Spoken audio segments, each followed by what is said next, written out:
What's happening, guys? This is Mike at Mike's Total Dragon channel. Today is new comic book day, and I just got home from the shop. A very decent sized stack, a very respectable sized stack. So we'll go ahead and dive right on into it. I really need to pick up the pace in reading my comics. I haven't even finished the stuff from last week yet. I've gotten so far behind. So I'm attempting to slowly chip away at last week's stack before I dive into these books, but I wanted to go ahead and talk about what I picked up today.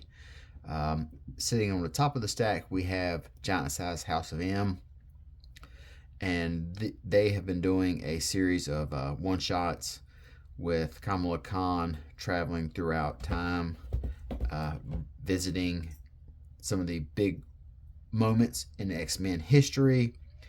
In this one, she is in House of M. This was one of my, back in the day, one of the comic books that I read. I had taken a time off from comic books when House of M came back. And this is one of the ones that I first dived back into when I decided to get back into reading comics. And I enjoyed it quite a bit. So anytime I get a chance to revisit House of M in that particular universe, I decided to go ahead and jump on it. It has such fond memories, as a event that got me back into reading comics. So that's basically the reason I picked this one up. The last one I read of this Giant Size X-Men one-shot didn't really do very much for me, but like I said, I really enjoyed this House of M world, so we'll see how it goes. Then we've got Jason Aaron's Teenage Mutant Ninja Turtles number 10. This is, as I always like to joke and say, that if you went back in time and you told me that the most depressing and somber book on the shelves was going to be Teenage Mutant Ninja Turtles, I would have, asked you if you were smoking crack, asked you if you were a liar, but it continues to be a very dour book, so I expect that to continue right here with issue 10. I enjoy the book, but it's just not a, you don't expect something so serious and so dark to be associated with Ninja Turtles. Then we've got Absolute Batman number 10. This is the second appearance of Absolute Bane.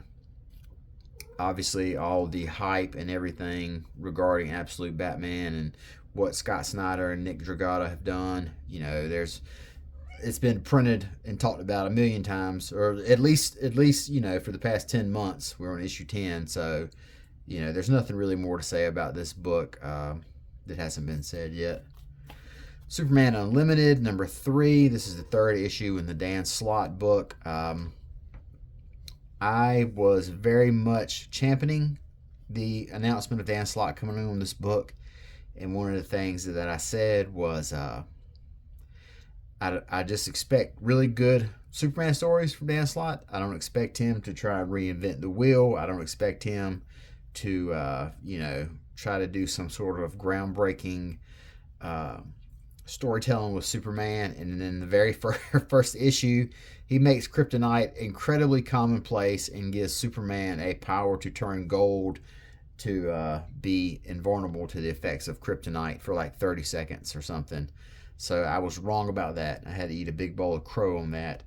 But if I had one complaint about this book, it would be that the fact that Superman has to turn gold, or has this gold power that he can use to be invulnerable to kryptonite. You don't seem to see it in any other book.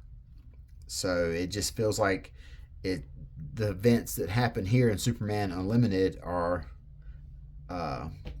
just here in this one book, which is weird. Action is the ongoing is the book with Mark Waid is writing as Superman as a kid, Superboy, so you wouldn't see it in there, obviously, but it feels like those effects would be in other DC books as well. So I guess it's just, they're not really paying that big of attention to continuity anymore. So why should we? And then we have a Godzilla Destroys the Marvel Universe. This is on the heels of all the one-shots. Godzilla battles Thor, Hulk, Spider-Man, etc.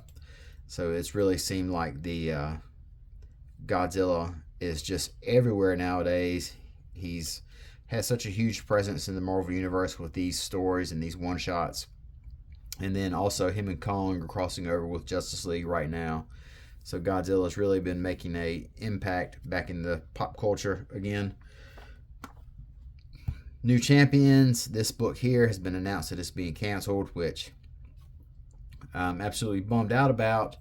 But, you know, it's sadly that is to be expected with books like this. But however, I enjoyed it, and I'm not going to jump off of it just because it was announced for cancellation. I'm going to see it through to the end. Imperial, as on the first issue, I said that I didn't particularly care for DC or Marvel Cosmic, but however, Jonathan Hickman is crafting a really nice, real solid murder mystery here, so that got me to come back for issue 2. And then speaking of issue 2, we have the World to Come. I couldn't think of that word. The World to Come Part 2. This issue picks up after the huge last page reveal of the previous issue, where it was a white kid who had beat up T'Challa and was now the champion of Wakanda. So Christopher Priest, Joe Quesada, two of the original guys that were working on Marvel Knights back in the day, they're back together working on this Black Panther story. Great creators, longtime veterans of the industry. So Christopher Priest knows what he's doing. There's, like I said in the last one, with that last page reveal, that's what you want to hook somebody to come back to see what happens next. And that's exactly what he accomplished. Then we have New Avengers number 2. I enjoyed the first issue of it. I like the team lineup. It's a bunch of really weird and not really weird and unusual characters, but these characters as a team, it seems incredibly,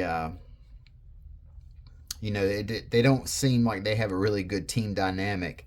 So strange choices for characters, but Sam Humphries, who's the writer on this book, he really made them work well together in the first issue. Then Thundercats number 16 right here. Like I said before, I love these nostalgia books that Dynamite is doing. Thundercats is one of them, and the other one is Herculoids right here. Another real solid book from Dynamite.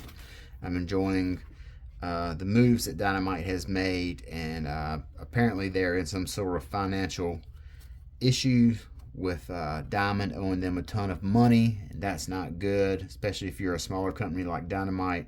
So hopefully they are able to get that situation settled, because Dynamite, I feel like, has finally found their stride with these books like Herculoids, Thundercats, Space Ghost, and I would hate to see the rug get pulled out from underneath them right now, just when they were starting to get firing on all cylinders.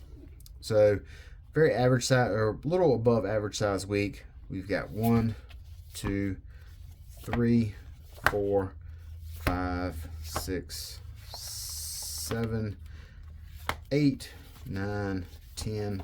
Got 11 books. That's about right, I suppose. That's about an average size week. So 11 books, but that's not counting the probably about 5 or 6 I've got left over from last week that I still need to read. So I better go ahead and wrap this up and get started. Hopefully you guys get a chance to go down to your shop today, pick your stuff up.